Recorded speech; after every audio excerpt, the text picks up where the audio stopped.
ಇವತ್ತಿನ ವಿಡಿಯೋದಲ್ಲಿ ರೆಸ್ಟೋರೆಂಟ್ನಲ್ಲಿ ಸಿಗುವಂತಹ ಪನ್ನೀರ್ ಟಿಕ್ಕಾ ಮಸಾಲನ ಸಿಂಪಲ್ ವಿಧಾನದಲ್ಲಿ ಅದೇ ಟೇಸ್ಟ್ ಬರೋ ರೀತಿ ಮನೆಯಲ್ಲೇ ಯಾವ ರೀತಿ ರೆಡಿ ಮಾಡ್ಕೊಳ್ಳೋದು ಅಂತ ಹೇಳಿ ನೋಡ್ಕೊಳ್ಳೋಣ. ಮೊದಲಿಗೆ ನಾವಿಲ್ಲಿ ಒಂದು ಮಸಾಲೆನ ರೆಡಿ ಮಾಡ್ಕೊಳ್ಬೇಕು. ಅದನ್ನು ಮಾಡ್ಕೊಳ್ಳೋದಕ್ಕೆ ಒಂದು ಬೌಲಿಗೆ ನಾನಿಲ್ಲಿ 1 ಕಪ್ ಆಗುವಷ್ಟು ಸಿಹಿ ಮೊಸರನ್ನ ಹಾಕ್ಕೊಂಡಿದ್ದೀನಿ. ಸಾಧ್ಯ ಆದಷ್ಟು ಸಿಹಿ ಮೊಸರನ್ನೇ ತೊಗೊಳ್ಳಿ, ಹುಳಿ ತೊಗೊಳ್ಬೇಡಿ, ಇಲ್ಲಾಂದರೆ ಸ್ವಲ್ಪ ಟೇಸ್ಟು ನಿಮಗೆ ಚೇಂಜ್ ಆಗುತ್ತೆ. ಆನಂತರ ಕಡಲೆ ಹಿಟ್ಟು ತೊಗೊಂಡಿದ್ದೀನಿ. ಅದನ್ನು ಒಂದು 2 ನಿಮಿಷ ಹುರ್ಕೊಂಡು ತೊಗೊಂಡಿದ್ದೀನಿ. 1 ಟೀ ಸ್ಪೂನಷ್ಟು ಕಡಲೆ ಹಿಟ್ಟನ್ನು ಹುರಿದಿರೋ ಅಂಥದ್ದು ತೊಗೊಂಡಿದ್ದೀನಿ. ಆನಂತರ 1 ಟೀ ಸ್ಪೂನ್ ಆಗುವಷ್ಟು ಶುಂಠಿ ಬೆಳ್ಳುಳ್ಳಿ ಪೇಸ್ಟ್ ಹಾಕ್ಕೊಳ್ತಾ ಇದ್ದೀನಿ. 1 ಟೀ ಸ್ಪೂನ್ ಆಗುವಷ್ಟು ರೆಡ್ ಚಿಲ್ಲಿ ಪೌಡರ್ ಹಾಕ್ಕೊಳ್ತಾ ಇದ್ದೀನಿ. ಒಂದು ಅರ್ಧ ಟೀ ಸ್ಪೂನ್ ಆಗುವಷ್ಟು ನಾನಿಲ್ಲಿ ಜೀರಿಗೆ ಪೌಡರನ್ನು ಹಾಕ್ಕೊಳ್ತಾ ಇದ್ದೀನಿ. ಒಂದು 1/4 ಟೀ ಸ್ಪೂನ್ ಆಗುವಷ್ಟು ಬ್ಲ್ಯಾಕ್ ಪೆಪ್ಪರ್ ಪೌಡರನ್ನು ಹಾಕ್ಕೊಳ್ತಾ ಇದ್ದೀನಿ. 1 ಟೀ ಸ್ಪೂನ್ ಆಗುವಷ್ಟು ಧನಿಯಾ ಪೌಡರು, ರುಚಿಗೆ ತಕ್ಕಷ್ಟು ಉಪ್ಪನ್ನು ಕೂಡ ಇಲ್ಲಿ ಸೇರಿಸ್ಕೊಳ್ತಾ ಇದ್ದೀನಿ. ಟರ್ಮರಿಕ್ ಪೌಡರು ಒಂದು 1/4 ಟೀ ಸ್ಪೂನಷ್ಟು ಹಾಕ್ಕೊಳ್ತಾ ಇದ್ದೀನಿ. ಒಂದು ಅರ್ಧ ಟೀ ಸ್ಪೂನ್ ಆಗುವಷ್ಟು ಗರಂ ಮಸಾಲ ಹಾಕ್ಕೊಳ್ತಾ ಇದ್ದೀನಿ. ಒಂದು 1/4 ಟೀ ಸ್ಪೂನ್ ಆಗುವಷ್ಟು ಚಾಟ್ ಮಸಾಲ ಕೂಡ ಹಾಕ್ಕೊಳ್ತಾ ಇದ್ದೀನಿ. ಒಂದು ಅರ್ಧ ಟೀ ಸ್ಪೂನ್ ಆಗುವಷ್ಟು ಕಸೂರಿ ಮೇಥಿ, 1 ಟೀ ಸ್ಪೂನ್ ಆಗುವಷ್ಟು ನಿಂಬೆಹಣ್ಣಿನ ರಸ ಕೂಡ ಹಾಕ್ಕೊಳ್ತಾ ಇದ್ದೀನಿ. ಕೊನೆಯಲ್ಲಿ ನಾನು ಒಂದು 2 ಟೀ ಸ್ಪೂನ್ ಆಗುವಷ್ಟು ಚೆನ್ನಾಗಿ ಕಾಯಿಸಿರೋ ಅಂಥ ಅಡುಗೆ ಎಣ್ಣೆನ ಹಾಕ್ಕೊಳ್ತಾ ಇದ್ದೀನಿ. ಇದನ್ನು ಹಾಕ್ಕೊಳ್ಳೋದ್ರಿಂದ ಮಸಾಲೆ ತುಂಬ ಚೆನ್ನಾಗಿ ನಾವು ಹಾಕುವಂಥ ಪನ್ನೀರಿಗೆ ಹಿಡಿಯುತ್ತೆ. ಹಾಗಾಗಿ ನೋಡಿ, ಎಣ್ಣೆನ ತುಂಬ ಬಿಸಿ ಮಾಡಿನೇ ಹಾಕ್ಕೊಳ್ಳಿ. ಈ ಒಂದು ಬಿಸಿ ಎಣ್ಣೆನ ಚೆನ್ನಾಗಿ ಒಂದು ಮಸಾಲೆಯೊಟ್ಟಿಗೆ ಮಿಕ್ಸ್ ಮಾಡ್ಕೊಳ್ಬೇಕು. ನೋಡಿ, ಈ ರೀತಿ ಚೆನ್ನಾಗಿ ನಾವು ಹಾಕಿರೋವಂಥ ಎಲ್ಲ ಮಸಾಲೆ ಪೌಡರ್ಗಳನ್ನು ಎಣ್ಣೆಯೊಟ್ಟಿಗೆ ಚೆನ್ನಾಗಿ ಈ ರೀತಿಯಾಗಿ ಮಿಕ್ಸ್ ಮಾಡ್ಕೊಳ್ಬೇಕು. ನೋಡಿ, ಈ ರೀತಿ ಪೇಸ್ಟ್ ಅನ್ನೋವಂಥದ್ದು ರೆಡಿ ಆಗುತ್ತೆ. ಆನಂತರ ನಾನಿಲ್ಲಿ ಕಟ್ ಮಾಡಿ ಇಟ್ಕೊಂಡಿರುವಂಥ ಪನ್ನೀರ್ ಸೇರಿಸ್ಕೊಳ್ತಾ ಇದ್ದೀನಿ. ಇನ್ನು ಸ್ಕ್ವೇರ್ ಶೇಪಲ್ಲಿ ಕಟ್ ಮಾಡಿ ಇಟ್ಕೊಂಡಿರೋವಂಥ ಕ್ಯಾಪ್ಸಿಕಮ್ಮು, ಟೊಮೊಟೊ ಸೇರಿಸ್ಕೊಳ್ತಾ ಇದ್ದೀನಿ. ಈರುಳ್ಳಿ ಕೂಡ ಇದೇ ರೀತಿಯಾಗಿ ಕಟ್ ಮಾಡಿ ಇಟ್ಕೊಂಡಿದ್ದೀನಿ. ಅದನ್ನು ಕೂಡ ಸೇರಿಸ್ಕೊಂಡು ಈ ಒಂದು ಮಸಾಲೆಯೊಟ್ಟಿಗೆ ಇದನ್ನು ಚೆನ್ನಾಗಿ ಮಿಕ್ಸ್ ಮಾಡ್ಕೊಳ್ಬೇಕು. ನೋಡಿ, ಈ ರೀತಿ ಚೆನ್ನಾಗಿ ಮಿಕ್ಸ್ ಆಗಬೇಕು. ಈ ಒಂದು ಮಿಕ್ಸ್ ಮಾಡಿರೋವಂಥ ಈ ಒಂದು ಪನ್ನೀರ್ ಮಿಶ್ರಣ ಏನಿರುತ್ತೆ, ಇದನ್ನು ನಾವು ಒಂದು 15ರಿಂದ 20 ನಿಮಿಷಗಳ ಕಾಲ ಚೆನ್ನಾಗಿ ನೆನೆಸಿಟ್ಕೊಳ್ಬೇಕು. ಇದು ನೆಂದಿದೆ.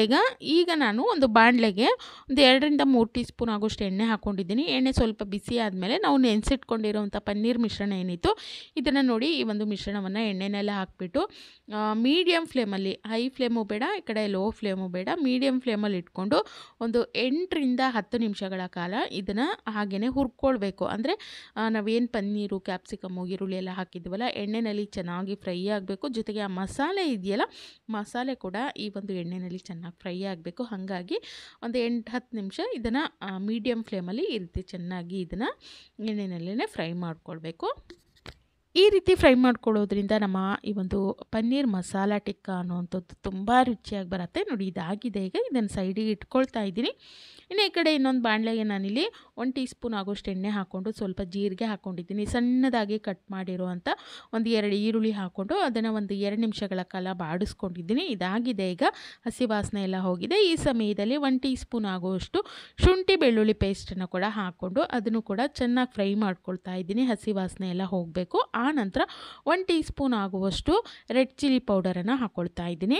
ಒಂದು ಸ್ವಲ್ಪ ಅರಿಶಿನದ ಪುಡಿ ಹಾಕ್ಕೊಳ್ತಾ ಇದ್ದೀನಿ. 1 ಟೀ ಸ್ಪೂನ್ ಆಗುವಷ್ಟು ಧನಿಯಾ ಪೌಡರನ್ನು ಹಾಕ್ಕೊಂಡು ಈ ಒಂದು ಡ್ರೈ ಮಸಾಲೆಗಳೇನಿದೆ ಅದನ್ನು ಕೂಡ ಎಣ್ಣೆಯಲ್ಲಿ ಒಂದು 2 ನಿಮಿಷಗಳವರೆಗೆ ಈ ರೀತಿಯಾಗಿ ಬಾಡಿಸ್ಕೊಳ್ಬೇಕು.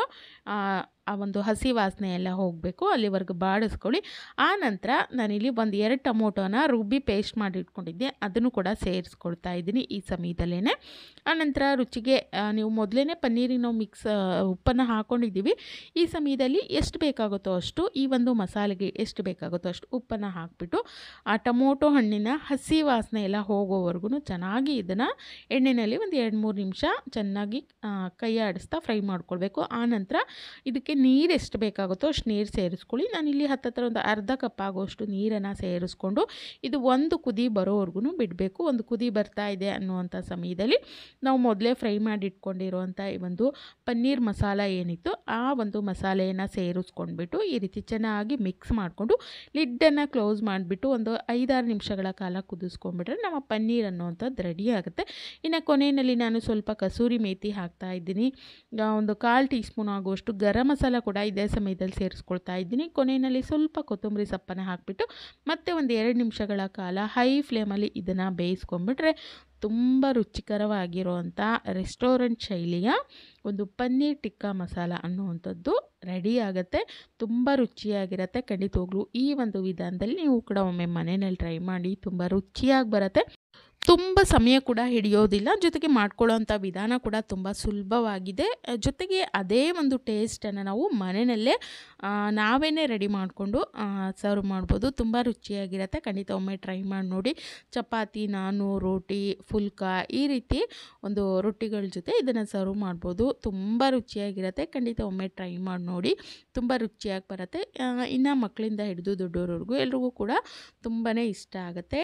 ಇದೇ ರೀತಿ ಹೊಸ ರೆಸಿಪಿಗಳಿಗೋಸ್ಕರ ಮಾಯಾ ಜಗತ್ತು ಕನ್ನಡ ಯೂಟ್ಯೂಬ್ ಚಾನಲನ್ನು ನೋಡ್ತಾ ಇರಿ. Thank you. ನಾನು ಸಿಗ್ತೀನಿ ಮತ್ತೊಂದು ಹೊಸ ವಿಡಿಯೋದೊಂದಿಗೆ.